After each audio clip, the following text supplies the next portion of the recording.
Welcome back to The Joy of Vinyl. I'm Rick Coste. You know what actually hit me the other day?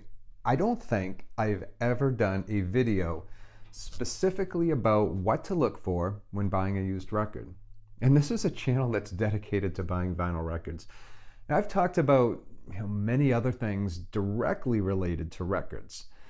But I don't know what I was thinking to leave buying used records out of it. Obviously, I wasn't thinking. So let's fix that today.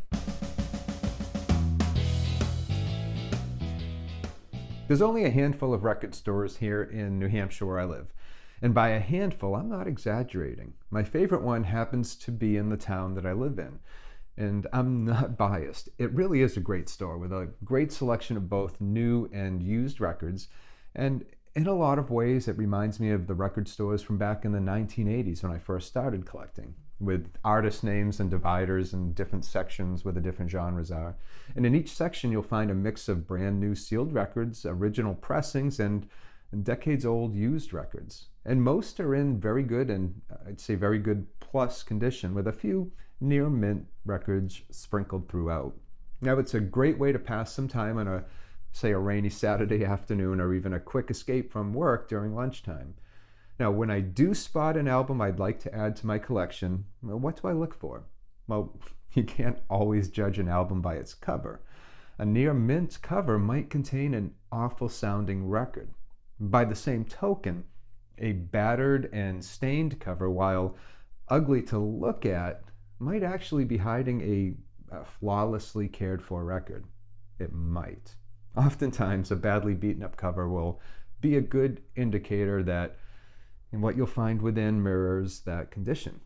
Again, I never know until I look, so that's the first thing I do. I always slip the record out of its sleeve, respectfully, being careful not to touch the groove in case someone else wants to buy it after me. So what am I looking for? Well, it's simple. I'm looking for 5 things. I'm looking for dirt. Is the record dirty? And if so, how dirty? Some dust on a record is fine, but if it looks like it was used as a frisbee at Woodstock, well, then back in the sleeve it goes. You won't or shouldn't see anything like that in a good record store, but you might find something like it in a box of records in, say, an antique shop or a yard sale. The next thing I look for is just as obvious as dirt. Is the record warped? Now, I have an aversion to warps, and I'm sure I'm not alone in this. Even very slight warps, playable warps, even bother me. When encountered before purchasing, I always put it back. And that's completely up to you, though. Life's too short to live with warps. With dirt and warps out of the way, I always glance at the label. A label in bad condition is probably a good indication as to how the record was handled over time. Now, if you see tiny divots around the label, it usually means the previous owner, or at least one of the previous owners, had a hard time placing the record on the spindle. And those little marks are called spindle marks. If you see them not only near the spindle but around the edge of the label, probably means Frankenstein's monster once owned the thing. So that's 3, right? So far, dirt, warps, and label condition. The 4th thing I look for is dimples or blisters in the vinyl itself.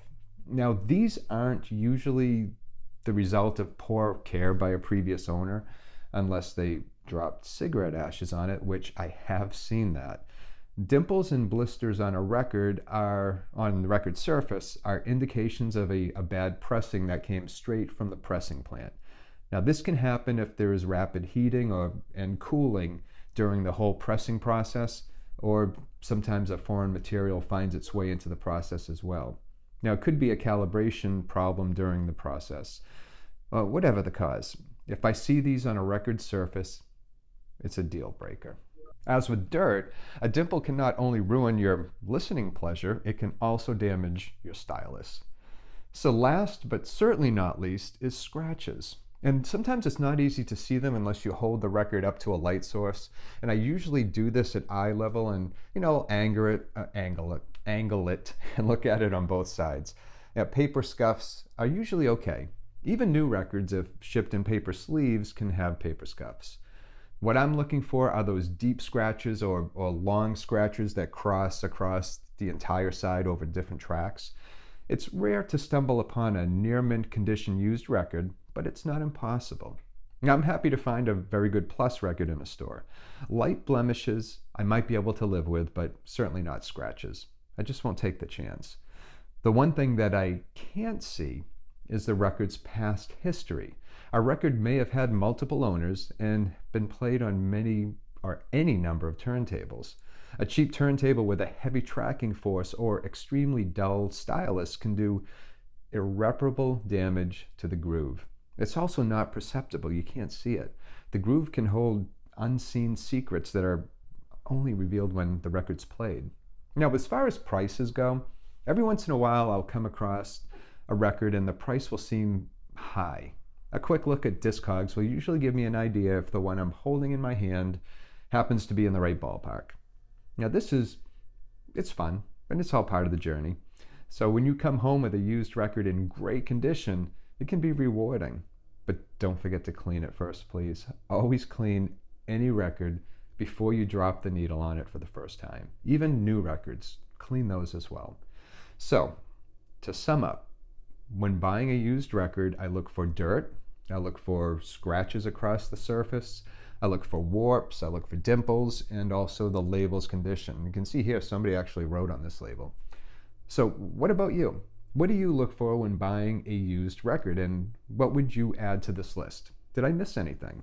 As always, I'd love to hear your thoughts about all of this. Just comment below and subscribe to the show. And thank you for watching and putting up with me. And until next time, please take care of yourself and enjoy your records.